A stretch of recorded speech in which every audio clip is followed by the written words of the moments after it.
क्या हुआ जब अचानक अयोध्या में प्रकट हुए रावण के भाई और प्रभुराम के सच्चे भक्त विभीषण, और अयोध्या में ऐसा चमत्कार देखकर सब लोगों के होश उड़ गए। प्राण प्रतिष्ठा से पहले अयोध्या में कई बड़े चमत्कार हो चुके हैं, जिसमें गिद्धों के झुंड का दिखना, भालुओं के झुंड देखना और नागों के झुंड का दिखना तथा जमीन में से मां सरयू नदी का प्रकट होना शामिल है। लेकिन अब जो चमत्कार हुआ है, इस चमत्कार को अभी तक का सबसे बड़ा चमत्कार कहा जा रहा है और इसके पीछे की सच्चाई जानकर आपके भी होश उड़ जाएंगे। आखिर क्या है सच्चाई? क्या सच में लंका के राजा विभीषण अपने प्रभु राम लल्ला से मिलने पहुंचे हैं? और क्या विभीषण आज भी जीवित हैं? ऐसे कई रहस्यों से पर्दा उठाने वाले हैं आज की इसी वीडियो में। लेकिन आगे बढ़ने से पहले अगर आप एक सच्चे सनातनी हैं और श्री राम को अपना भगवान मानते हैं तो इस वीडियो को लाइक करके कमेंट बॉक्स में जय श्री राम जरूर लिखें। दोस्तों, अयोध्या के राम मंदिर में प्रभु श्री राम के प्राण प्रतिष्ठा की तैयारी जोर शोरों से चल रही है। 22 जनवरी को रामलला को गर्भगृह में स्थापित किया जाएगा। सभी राम भक्तों को इस दिन का लंबे समय से इंतजार था, लेकिन जिसका इंतजार हम लोग वर्षों से करते आए हैं, अब उसका समय आ चुका है। हम काफी दिनों से इंतजार कर रहे थे राम मंदिर के बनने का, और राम मंदिर का निर्माण कार्य पूरा हो चुका है। रामलला की प्राण प्रतिष्ठा के लिए अयोध्या की नगरी में राम मंदिर को बेहद खूबसूरत तरीके से सजाया जा रहा है। अयोध्या में 22 जनवरी से लेकर 25 मार्च तक कई खास कार्यक्रम का आयोजन किया जाएगा। इस बीच मंदिर के गर्भगृह के निर्माण का काम 24 घंटे चल रहा है। आपको बता दें कि यह दिन हम सभी भारतवासियों के लिए बहुत ही खास दिन होने वाला है, क्योंकि मूर्ति की प्राण प्रतिष्ठा के बिना भगवान का पूजन अधूरा माना जाता है। लेकिन इन्हीं बीच जब इसकी तैयारियां जोरों शोरों से चल रही है, और तभी कुछ ऐसे चमत्कार हो रहे हैं जो आज से पहले कभी नहीं हुए हैं। आगे वीडियो में जानेंगे कि आखिर विभीषण राम मंदिर में प्रकट कैसे हुए। लेकिन उससे पहले इतने बड़े चमत्कार के लिए आप लोग कमेंट बॉक्स में जय श्री राम लिखकर प्रभु को याद जरूर कर लीजिए, क्योंकि भगवान को सिर्फ याद करने से ही सारे दुख दूर हो जाते हैं। दोस्तों, सनातन धर्म में किसी भी मूर्ति की प्राण प्रतिष्ठा बहुत महत्वपूर्ण मानी जाती है, और प्राण प्रतिष्ठा का कार्यक्रम मूर्ति स्थापना के समय ही किया जाता है। दोस्तों, यह एक ऐसी विधि है जिससे मूर्ति में मंत्रों द्वारा प्राण दिया जाता है।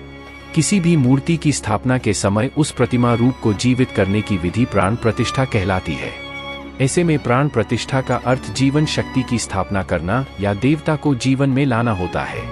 इतिहास में ऐसा पहली बार हो रहा है कि जब किसी मंदिर के उद्घाटन के लिए देश विदेश की महान हस्तियां पहुंचने वाली है। मान्यता है कि प्राण प्रतिष्ठा के जरिए मूर्ति में जीवन शक्ति का संचार होता है और वह मूर्ति देवता के रूप में बदल जाती है। यानी कि अब साक्षात प्रभु श्री राम अयोध्या राम मंदिर में निवास करने वाले हैं, और जब स्वयं प्रभु एक बार पुनः अयोध्या आ रहे हैं तो उनके प्रिय मित्र व भक्त विभीषण कैसे पीछे रह सकते हैं। जब राम ने रावण का वध किया था तो उस समय विभीषण का काफी ज्यादा योगदान रहा है, क्योंकि अगर विभीषण का योगदान राम के साथ न होता तो रावण का वध करना काफी मुश्किल था। आपको बता दें कि जब राम ने रावण का वध किया था तो रावण का पुष्पक विमान लेकर राम, सीता और लक्ष्मण अयोध्या वापस आए थे, और इस समय विभीषण जी प्रभु श्री राम के साथ अयोध्या आए हुए थे। जब विभीषण जी राम के साथ अयोध्या आए हुए थे तो कई दिनों तक अयोध्या में ही उन्होंने बांस किया था। एक प्रकार से देखा जाए तो विभीषण श्री राम के भक्त हुआ करते थे। इसके बाद उन्होंने लंका का राज सिंहासन संभाला और लंका के राजा बन गए। यानी प्रभु श्री राम की भक्ति उनके लिए बहुत भाग्यशाली साबित हुई है, क्योंकि जो राम की शरण में आ जाता है उसका उद्धार निश्चित है। लेकिन क्या विभीषण आज भी जिंदा है? इसका जवाब आपको आगे की वीडियो देखकर पता चलेगा। हिंदू धर्म की पौराणिक कथाओं के अनुसार माना जाता है कि 8 महान लोग आज भी शरीर जीवित हैं, जिनमें से कुछ रामायण काल के हैं तो कुछ महाभारत काल के, और कुछ विभूतियां उससे भी पहले के काल से आज तक जीवित है। पौराणिक मान्यता के अनुसार विभीषण, अश्वत्थामा, बल्ली, वेदव्यास, हनुमान जी, कृपाचार्य, भगवान परशुराम और मार्कंडेय ऋषि चिरंजीवियों में शामिल हैं। चिरंजीवी का अर्थ होता है जो सृष्टि के अंत तक जीवित रहे और जिसकी उम्र भी ना बढ़े, और विभीषण भी इन्हीं चिरंजीवियों में से एक है जो आज भी इस धरती पर मौजूद है और अनंत काल तक जीवित रहेंगे। लेकिन यह वरदान आखिर उन्हें किसने दिया, जानने का बड़ा विषय है, क्योंकि आज के समय में सभी भक्तगण इसके बारे में जानने की इच्छा रखते हैं। भगवान राम के अनन्य भक्त भी भीषण बाल्यकाल से ही धर्मपरायण रहे हैं।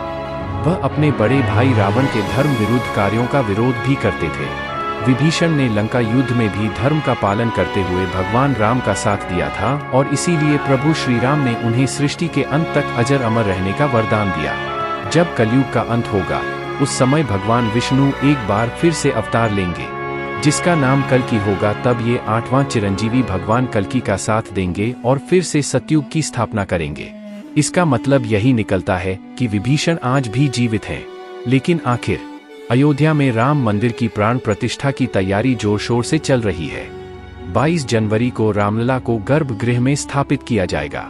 हर राम भक्त को इस दिन का लंबे समय से इंतजार था।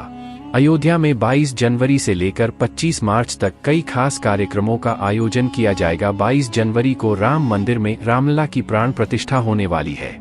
किसी भी मंदिर में की जाने वाली भगवान की मूर्ति की प्राण प्रतिष्ठा का बहुत महत्व होता है। मूर्ति की प्राण प्रतिष्ठा के बिना भगवान का पूजन अधूरा माना जाता है। आइए जानते हैं कि प्राण प्रतिष्ठा क्या होती है और यह कैसे की जाती है। सनातन धर्म में किसी भी मूर्ति की प्राण प्रतिष्ठा बहुत महत्वपूर्ण मानी जाती है। प्राण प्रतिष्ठा मूर्ति स्थापना के समय किया जाता है। किसी भी मूर्ति की स्थापना के समय उस प्रतिमा रूप को जीवित करने की विधि प्राण प्रतिष्ठा कहलाती है। प्राण शब्द का अर्थ जीवन शक्ति और प्रतिष्ठा का अर्थ स्थापना होता है। ऐसे में प्राण प्रतिष्ठा का अर्थ जीवन शक्ति की स्थापना करना या देवता को जीवन में लाना होता है। बिना प्राण प्रतिष्ठा के कोई भी मूर्ति पूजा के योग्य नहीं मानी जाती है। मान्यता है कि प्राण प्रतिष्ठा के जरिए मूर्ति में जीवन शक्ति का संचार होता है और वह मूर्ति देवता के रूप में बदल जाती है। प्राण प्रतिष्ठा के बाद कोई भी मूर्ति पूजा के योग्य बन जाती है। प्राण प्रतिष्ठा के बाद मूर्ति रूप में उपस्थित उन देवी देवताओं की पूरे विधि विधान से पूजा की जाती है। इस दौरान कई तरह के धार्मिक अनुष्ठान किए जाते हैं। प्राण प्रतिष्ठा का अनुष्ठान हमेशा शुभ मुहूर्त में ही किया जाता है।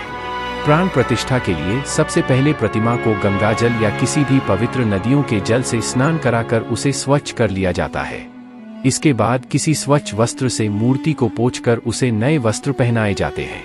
इसके बाद प्रतिमा को शुद्ध और स्वच्छ स्थान पर विराजित किया जाता है। उस पर चंदन का लेप लगाकर उसका श्रृंगार किया जाता है।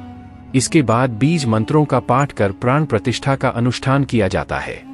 पंचोपचार कर विधि विधान से भगवान की पूजा की जाती है। अंत में आरती के बाद लोगों में प्रसाद वितरित किया जाता है। रामलला की प्रतिमा की पहली झलक की तस्वीरें खूब वायरल हो रही हैं। आइए नजर डालते हैं रामलला की मूर्ति की पहली झलक की तस्वीर और इस पर बनी आकृति पर बताया जाता है कि रामलला की मूर्ति की लंबाई 4 फुट 3 इंच और चौड़ाई 3 फुट है। भगवान राम की मूर्ति निर्माण के लिए तो कई जगहों से पत्थर आए, लेकिन नेपाल, कर्नाटक और राजस्थान से आए पत्थरों में से किसी एक जगह के पत्थर का चुनाव हुआ है। गर्भगृह में 5 वर्ष की आयु वाले राम की मूर्ति लगेगी जिसके हाथ में सोने का धनुष होगा जो पटना के महावीर मंदिर की ओर से आया है।